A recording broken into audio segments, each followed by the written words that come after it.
जय माता दी दोस्तों।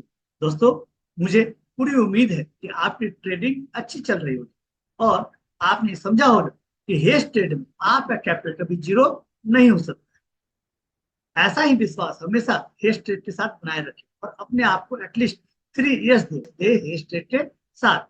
आप देखेंगे कि आप मार्केट को पूरी तरीके से समझ चुके हैं और आपको एक्स्ट्रा कोई कैपिटल लगाने की जरूरत नहीं है। दोस्तों, हम और आप चार्ट तो हमेशा पढ़ते ही हैं। आज कुछ बातें करते हैं। आज वीकेंड भी है और बहुत दिनों से आपके साथ कुछ बातचीत नहीं हुई। दोस्तों, ट्रेडिंग के लिए आपको टेक्निकल नॉलेज तो चाहिए ही, इसके साथ ही आपको मार्केट का अपडेट इंफॉर्मेशन रखना होता है। आप हमेशा अपने आप को अपडेट रखें कि वर्ल्ड इकोनॉमी में, इंडियन इकोनॉमी में क्या हो रहा है। इस बारे में आप जरूर पढ़ें और समझें कि एक्चुअल में होता क्या है। जब तक आप इसे नहीं समझेंगे, आप परफेक्ट ट्रेडर नहीं बन। कहा जाता है कि मार्केट में आपको सभी चीजें आनी चाहिए। आपका ट्रेडिंग स्टाइल अलग हो सकता है, लेकिन नॉलेज अलग नहीं हो सकता है। दोस्तों, अभी अपने देश में चुनाव चल रहे हैं। यही वजह है कि मार्केट अप्स एंड डाउन हो रहे हैं और मार्केट एक रेंज में ही। और मैंने आपको पहले ही बोल रखा है कि जब तक डे टाइम फ्रेम पे जो हमने और आपने चार्ट ड्रॉ कर रखा है, आपने देखा है उसका अपर बैंड और लोअर बैंड। और जब भी अपर बैंड जाता है वो लोअर बैंड की तरफ आता है, और जब लोअर बैंड जाता है तो अपर बैंड की तरफ जाता है। और जब तक ये डे टाइम फ्रेम पे टूट नहीं जाता तब तक कोई नया मोमेंटम नहीं आना। और ये मोमेंटम मेरे विचार से तब तक नहीं आएगा जब तक कि देश में इलेक्शन का रिजल्ट ना आ जाए, जो डेट है 4 जून। फ्रेश जो अपडेट न्यूज है वो ये है, यदि आपने देखा हो कि अमेरिका में जो जीडीपी का रेट है वो 1.6% आया है। मतलब जो एक्सपेक्टेड था उसे बहुत कम आया है। तो अमेरिका में क्या हुआ है, ग्रोथ रेट कम हो रही है। उसके अपोजिट अमेरिका में इन्फ्लेशन रेट ज्यादा है। और अमेरिका का लेटेस्ट न्यूज है, अभी आपको कल मिला होगा कि अमेरिका में रिपब्लिक फर्स्ट बैंक वो इंसॉल्वेंट हो गई। तो एक अपडेट न्यूज है। इंडिया में सबसे बड़ा जो इवेंट है वो है इलेक्शन। तो जब तक ये पूरी तरीके से क्लियर नहीं हो जाती तब तक मार्केट में इसी तरह का मूवमेंट चलता रहेगा। बहुत तेज से हो सकता है, किसी दिन अप भी हो जाए, बहुत तेज से डाउन भी हो जाए ना। जब तक वो डे रेंज में फंसी हुई है तब तक मार्केट में कोई फ्रेश मूवमेंट नहीं है, ठीक ना। और यदि आपको बड़े मूव के लिए तैयार करना है तो वो 4 जून का हो। 4 जून का आप ना कर दे, उसके नेक्स्ट वीक जो भी एक्सपायरी होगी उसके लिए जाए। उसके लिए आपको कोई निफ्टी में या बैंक निफ्टी में कोई कॉल या पुट करना है तो अपने हिसाब से करें। और यदि आप मार्केट से जुड़ गए तो अपने आप को जरूर न्यूज़पेपर से जोड़, है ना, जिसमें आपको बहुत सारी इंफॉर्मेशन मिलेगी। और उसके जरिए आप समझ सकते हैं गोल्ड का रेट क्यों ऊपर जा रहा है। ठीक है, मैंने जब गोल्ड बीच की वीडियो बनाई थी तो ये मैंने बताया कि गोल्ड बहुत तेज से ऊपर जाने वाली, तो उस समय ये इंफॉर्मेशन निकल के आ रही थी कि हर एक देश का जो सेंट्रल बैंक है वो बड़ी मात्रा में गोल्ड खरीद रही है, चाहे वो चाइना का हो चाहे वो इंडिया का हो, ठीक ना। हर देश का जो सेंट्रल बैंक है वो गोल्ड में इन्वेस्ट कर रहा था, बड़े पैमाने पर गोल्ड को खरीद रहा था। तो ये इंफॉर्मेशन ही थी जिसके आधार पर मैंने बोला था कि गोल्ड में इन्वेस्टमेंट अभी से शुरू कर देना चाहिए था। वैसे ही निफ्टी में भी है, बैंक निफ्टी में भी। तो सारे इंफॉर्मेशन को जब आप गैदर करेंगे, उसे रीड करना स्टार्ट करेंगे, उसको एनालाइज करना स्टार्ट करेंगे, तो समझ में आएगा कि मार्केट में चल क्या रहा है। तो आपको एज अ ट्रेडर आपको ये समझना।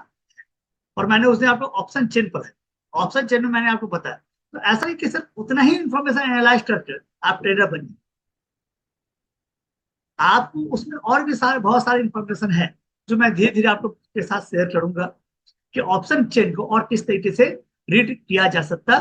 तो वो भी आपको समझना है। आज के लिए हम और आप चलते हैं निफ्टी के चार्ट पर और ये देखते हैं कि निफ्टी को मंडे को किस तरीके से ट्रेड किया जा सकता है। 15 मिनट के चार्ट पे चलकर समझते हैं कि क्या कर सकते हो।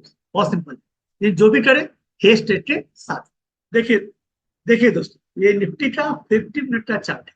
बहुत सिंपल, यदि हमें मंडे को ट्रेडिंग करनी है, ठीक है, तो क्या कर सकते। देखिए, मार्केट बहुत अच्छे से अपने आप को कंसोलिडेट कर रही है इस रेंज के पीछे। इसे ही ब्रेकआउट करती है और ये ऊपर तक जाती है और फिर नीचे आती है, फिर इस लाइन को तोड़ती नहीं। तो करना क्या है, बहुत सिंपल। मार्केट को मंडे को इसी रेंज में ओपन होने दीजिए, इसी रेंज में ओपन होने दीजिए और एटलीस्ट 1 आवर यहां बिताने दीजिए। क्या करने दीजिए, 1 आवर यहाँ बिताने दीजिए। और 1 आवर बिताने के बाद यदि ये ऊपर की तरफ तोड़ती है, ध्यान ऊपर की तरफ तोड़ती है, तो फिर आपका टारगेट ये है, आपका टारगेट क्या रहेगा, पॉजिटिव। मतलब आपको इस दिन मेरे विचार से 22,500 का सी खरीद लेना है और 22,550 का सी क्या कर लेना है, सेल करना, सिंपल। और आपको इस टारगेट के लिए इंतजार करना। यदि आप बहुत अच्छे से हेज टेस्ट सीख गए और आपने प्रॉफिट को बनाना चाहते हैं, ठीक ना, याद रखिए प्रॉफिट जब भी आप बनाने के बाद सोचेंगे आपका लॉस भी बढ़ेगा। ठीक है, तो आपको लगता है कि डैम से और नहीं, मुझे जो है कंफर्म है कि चार्ट बहुत अच्छा कहेगा, तो आप 2,600 का सीबी सेल कर सकते, ठीक है, जिससे आपका प्रॉफिट का मार्जिन बढ़ जाए, लेकिन इसके साथ आपका रिस्क भी बढ़ जाए। और मेरा यह सुझाव है कि आप इलेक्शन तक, चुनाव तक जो है ना, ये काम न करें।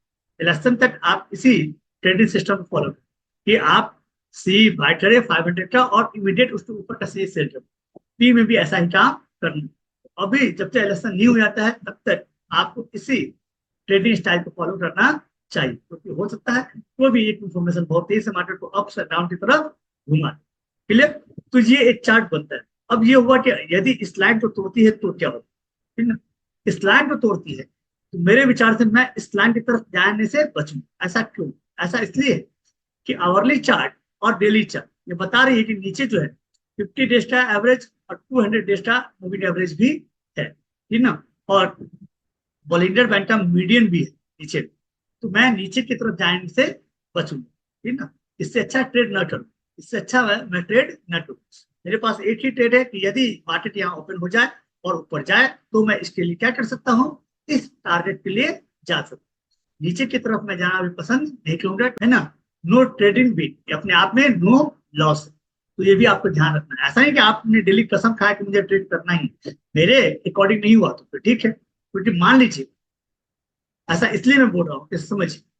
देखिए दोस्तों, ये है निफ्टी का आवरली चार्ट और ये एवरेज देखिए, है ना, ये एवरेज जो है क्रॉस ओवर कर रही है। तो मैं उम्मीद करता हूँ कि नीचे भी तो ये बहुत बड़ा सपोर्ट बने।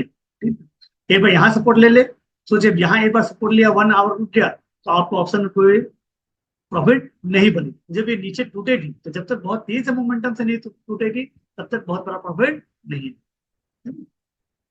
और तुम तो ये समझ लो, तो नीचे जो है एवरेज जो है काम कर रही है, यही वजह है कि मैं नीचे का ट्रेड नहीं लूँ। ट्रेड नहीं मिलेगा मैं नहीं लूंगा।